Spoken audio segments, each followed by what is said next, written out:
সূত্রের যা খবর, এই যে বৈঠক চলছে সেখান থেকে কি তথ্য উঠে আসছে যে বিধায়কদের নিজের এলাকায় আরো কাজ করার নির্দেশ দিয়েছেন কেন্দ্রীয় স্বরাষ্ট্রমন্ত্রী অমিত শাহ। অর্থাৎ টার্গেট 2026, তার আগে একেবারে বুথ স্তরের কর্মীদেরও চাঙ্গার চেষ্টা করছেন অমিত শাহ এবং একাধিক এই বিধান দিয়েছেন তিনি। যেরকম তার বক্তব্য যে এলাকায় নিজেদের যে বিধায়করা রয়েছেন তাদেরকে আরো কাজ করতে হবে, সপ্তাহে অন্তত 4 দিন এলাকায় থাকতে হবে বিজেপি বিধায়কদের, ফের টিকিট পেতে আগামী 2 মাসে যোগ্যতা প্রমাণ করতে হবে, এরকমই নির্দেশ দিয়েছেন কেন্দ্রীয় স্বরাষ্ট্রমন্ত্রী অমিত শাহ।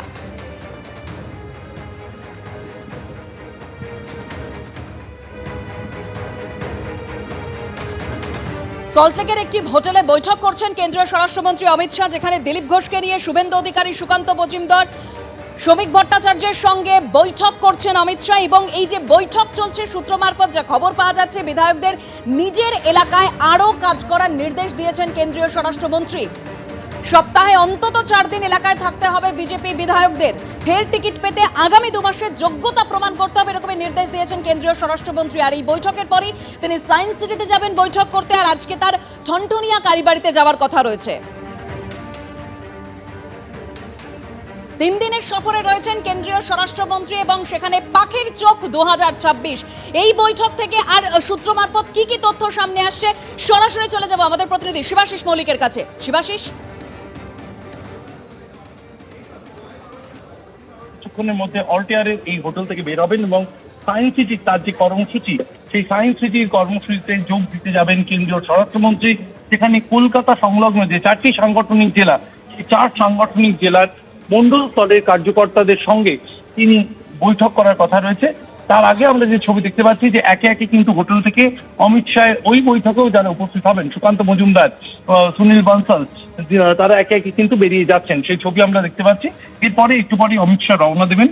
এবং যে কথা তুমি বলছিলে যে আজকের যে বৈঠক ছিল অল্ট এয়ার হোটেলে, আজকের যে বৈঠক ছিল, সেই বৈঠকে এমপি এমএলএরা যেমন ছিলেন, তার সঙ্গে প্রাক্তন সাংসদরাও কিন্তু উপস্থিত ছিলেন। দিলীপ ঘোষ, সুভাষ সরকার, লকেট চট্টোপাধ্যায়, দেবশ্রী চৌধুরী, নিশীথ প্রামাণিক, অর্জুন সিং, তারাও কিন্তু উপস্থিত ছিলেন। এবং তাদের উদ্দেশ্যে বলা হয়েছে ইতিমধ্যেই অবিলম্বে প্রাক্তন সাংসদরা তাদের প্রাক্তন লোকসভা কেন্দ্র সেখানে যাতে সক্রিয় হয়ে পড়েন, সে বিষয়ে কিন্তু অমিত শাহের পক্ষ থেকে বলা হয়েছে। এমএলএদের জন্য বলা হয়েছে অবিলম্বে তাদের যে গড়, অর্থাৎ তাদের বিধানসভা কেন্দ্র, সেই বিধানসভা কেন্দ্রে সপ্তাহে অন্তত 4 দিন করে থাকতে হবে বিধায়কদের এবং প্রতিদিন কমপক্ষে 5টি পথসভাতে অংশ নিতে বলা হয়েছে বিধায়কদের।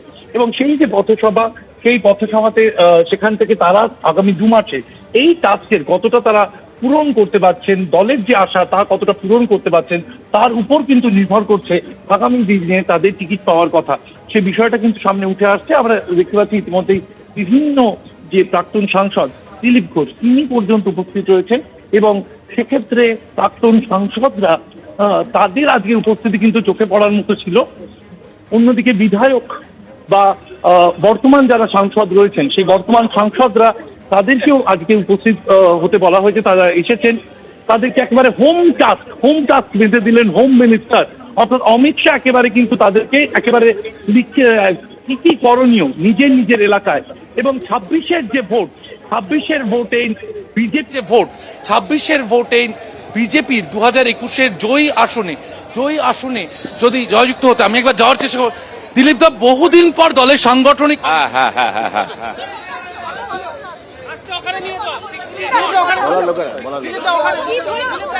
কথা বলছিলাম দিলীপ ঘোষের সঙ্গে, তিনি মন্তব্য করতে চাইছেন। শোনার জন্য ডাকা হয়েছিল, শোনার জন্য।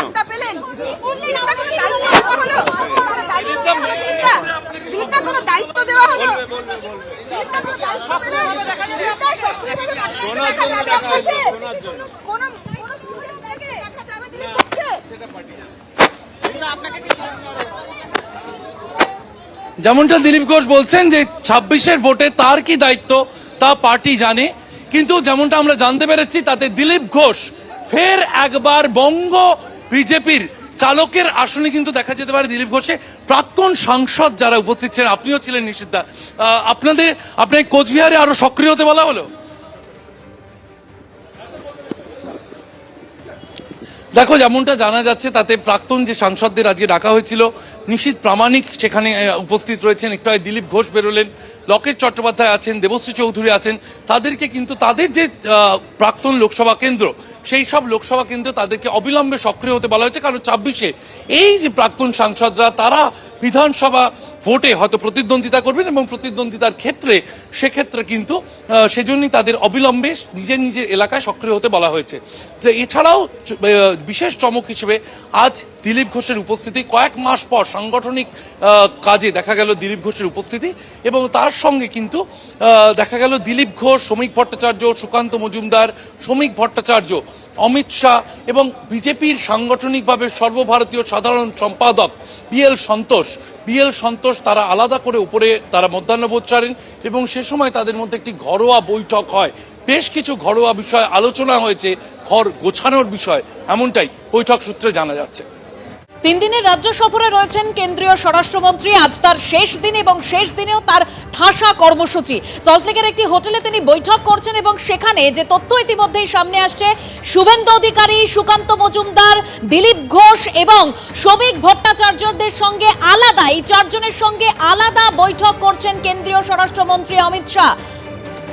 3 দিনের সফরে রাজ্য নেতৃত্বের সঙ্গে অমিত শাহের বৈঠকে দিলীপ ঘোষ উপস্থিত রয়েছেন। বৈঠকে রয়েছেন শুভেন্দু অধিকারী, সুকান্ত মজুমদার, শ্রমিক ভট্টাচার্য এবং দিলীপ ঘোষের সঙ্গে বৈঠক। যে বৈঠক নিয়ে আমরা এই মুহূর্তে সরাসরি কথা বলবো, আমাদের প্রতিনিধি দীপক ঘোষ রয়েছেন। দীপক, তোমার সঙ্গে যখন সকাল থেকে কথা হচ্ছিল তুমি বলছিলে দিলীপ ঘোষের এই বৈঠকে থাকা অত্যন্ত গুরুত্বপূর্ণ এবং যেটা আমরা 2019-এ দেখেছিলাম দিলীপ ঘোষের নেতৃত্বে যেভাবে সফলতা এসেছিল, এই যে 4 জনের সঙ্গে আলাদা বৈঠক কতটা তাৎপর্যপূর্ণ?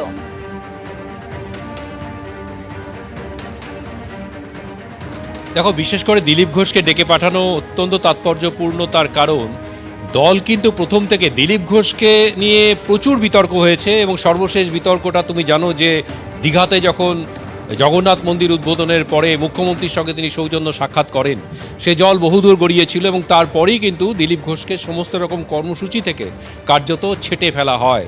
দলের কোনো কর্মসূচিতেই দিলীপ ঘোষকে দেখা যেত না, কিন্তু তাকে এটাও বলে দেওয়া হয়েছিল যে তিনি যেন তার মতো করে তিনি তার কনস্টিটিউয়েন্সিতে কাজকর্ম করতে থাকেন, সেটা বলে দেওয়া হয়েছিল। কিন্তু কখনোই তাকে ডেকে পাঠানো হয়নি, মিটিং করা হয়নি কোনো কেন্দ্রীয় নেতার সাথে, কোনো দলের রাজ্য কমিটির কোনো সভাতে তাকে ডাকা হতো না।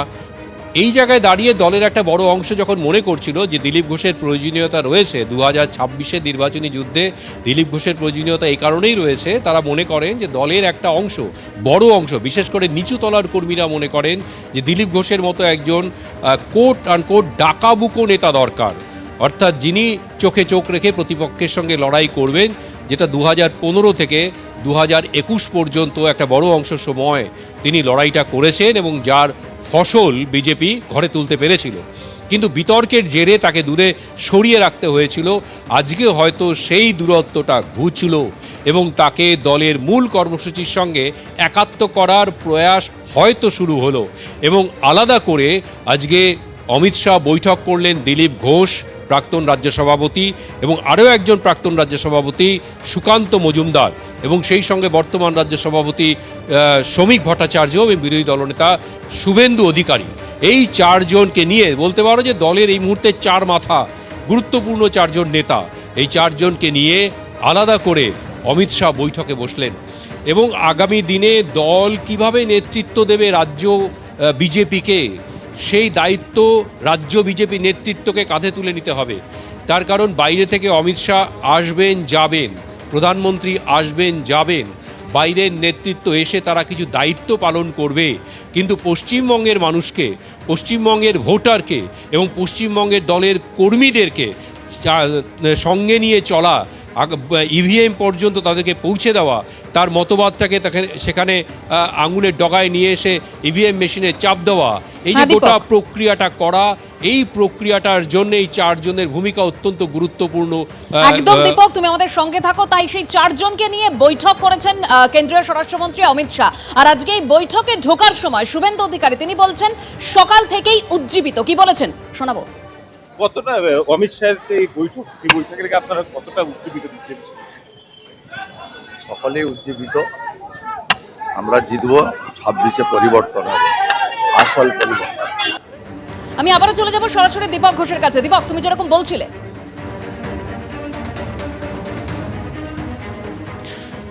ফলে আজকের বৈঠক থেকে যে বার্তাটা গেল দলের কর্মীদের নিচু তলার মধ্যে, যে না কোনো বিভেদ নয়, কোনো দূরত্ব নয়, সকলে একসঙ্গে মিলে লড়াই করতে হবে, এটা কেন্দ্রীয় নেতৃত্ব চাইছেন এবং চাইছেন বলেই উদ্যোগটা আজকে নেওয়া হলো। ফলে বৈঠকে আলাদা করে দুই প্রাক্তন রাজ্য সভাপতি এবং বর্তমান রাজ্য সভাপতি এবং বিরোধী দলনেতা, আমরা আগেও দেখেছি যে রাজ্য সভাপতির সঙ্গে বিরোধী দলনেতার বিরোধের একটা যে ধারণা, এই ধারণাটা তৈরি হয়েছিল, যে ধারণাটা ভাঙতে বারবার করে কেন্দ্রীয় নেতৃত্ব উদ্যোগী হয়েছিলেন। সুকান্ত মজুমদার এবং শুভেন্দু অধিকারীকে পাশাপাশি বসিয়ে অমিত শাহ এর আগে একাধিক বৈঠক করেছেন এবং প্রকাশ্য বৈঠকও করেছেন দুজনকে পাশাপাশি রেখে। অর্থাৎ বারবার করে যেটা চেষ্টা করেছেন যে দলের রাজ্য নেতৃত্বের মধ্যে যাতে কোনো বিরোধ না থাকে, যদি বিরোধ থাকে দলের মধ্যে আড়াআড়ি কর্মীরা যদি বিভক্ত হয়ে যায়, ঐক্যবদ্ধ লড়াই করতে না পারে, কাঙ্ক্ষিত লক্ষ্যে পৌঁছানো সম্ভব নয়। সুতরাং এই বিভেদগুলোকে ঘুচিয়ে দিয়ে ঐক্যবদ্ধ চেহারায় রাজ্য নেতৃত্বকে ময়দানে নামানোর জন্যে আজকের এই প্রয়াস অত্যন্ত তাৎপর্যপূর্ণ 2026-এর ভোটের আগে। এ কারণেই এই চারজনকে নিয়ে আলাদাভাবে বৈঠক করলেন কেন্দ্রীয় স্বরাষ্ট্রমন্ত্রী এবং বিজেপি নেতা অমিত শাহ। দীপক, তুমি আমাদের সঙ্গে থাকো। দিলীপ ঘোষকে নিয়ে শুভেন্দু অধিকারী, সুকান্ত মজুমদার, শ্রমিক ভট্টাচার্যের সঙ্গে বৈঠক অমিত শাহর। শাহের বৈঠকে শুভেন্দু, সুকান্ত, শ্রমিকের সঙ্গে বৈঠকে রয়েছেন দিলীপ ঘোষ, যা অত্যন্ত তাৎপর্যপূর্ণ, যেরকম আমাদের প্রতিনিধি জানাচ্ছিলেন। বৈঠকে হাজির রয়েছেন সুনীল বানসাল, ভূপেন্দ্র যাদব, বিপ্লব দেবের মতো বিজেপির রাজ্য পর্যবেক্ষকরা। আর এরপর এই বৈঠক সেরে সায়েন্স সিটিতে বৈঠক করবেন কেন্দ্রীয় স্বরাষ্ট্রমন্ত্রী।